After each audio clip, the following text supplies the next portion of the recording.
You're listening to Plants and Politics with Gina Bonanno Lemos. If you're ready to hear the truth about both sides of the aisle, what's really going on in America, and how big money interests prevent change to keep you sick, broke, and desperate, then play on.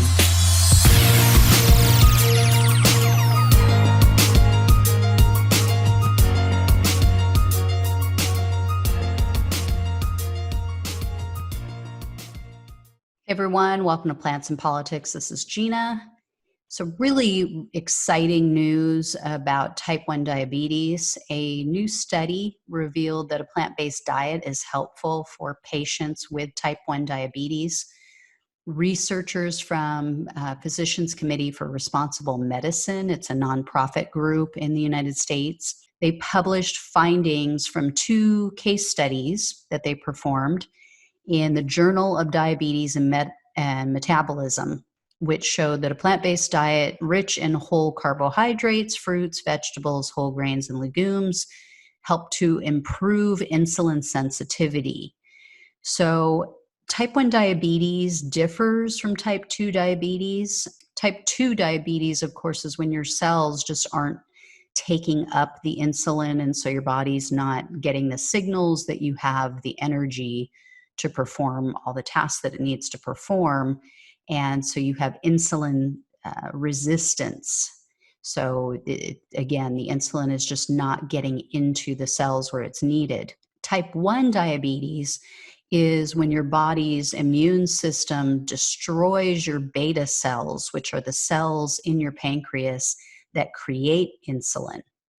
So it's been long proven, especially by Physicians Committee for Responsible Medicine, a lot of other physicians, that they can help to prevent and reverse type 2 diabetes with a plant-based diet. I actually know someone, a friend of mine, her boyfriend had type 2 diabetes, was using insulin every day, and he went on a plant-based diet and was able to eliminate his insulin usage. He lost 50 pounds over like a 6-month period. So that was one of the reasons I went plant-based to begin with, on top of her story of reversing her heart disease.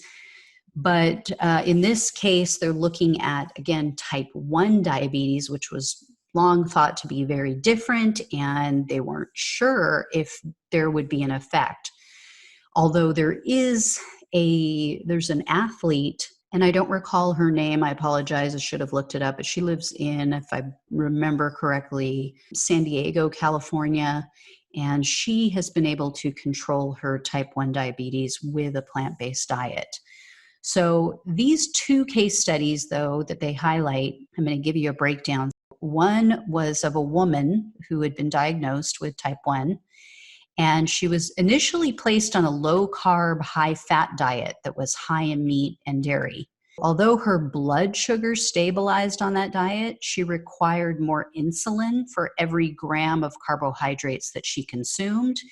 And in addition to that, her total cholesterol increased from 175 to 221.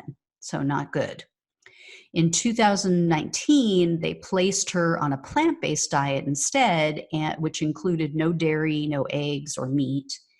And she was able to decrease her insulin dosage. Her A1C levels also remained stable, and her cholesterol levels dropped to even lower than before she went on the low-carb, high-fat diet. So she initially was, if you recall, 175 in cholesterol. She dropped to 158. So it did a world of good for her. And A1C, for anybody listening who doesn't know, that's a blood test that they run. It's a measurement to see if you're pre-diabetic, if you're diabetic, and where your blood sugar levels are at. The second case study involved a 42-year-old man who was diagnosed with type 1 diabetes at only 25 years old. So really tough. This guy was struggling with it for a long time.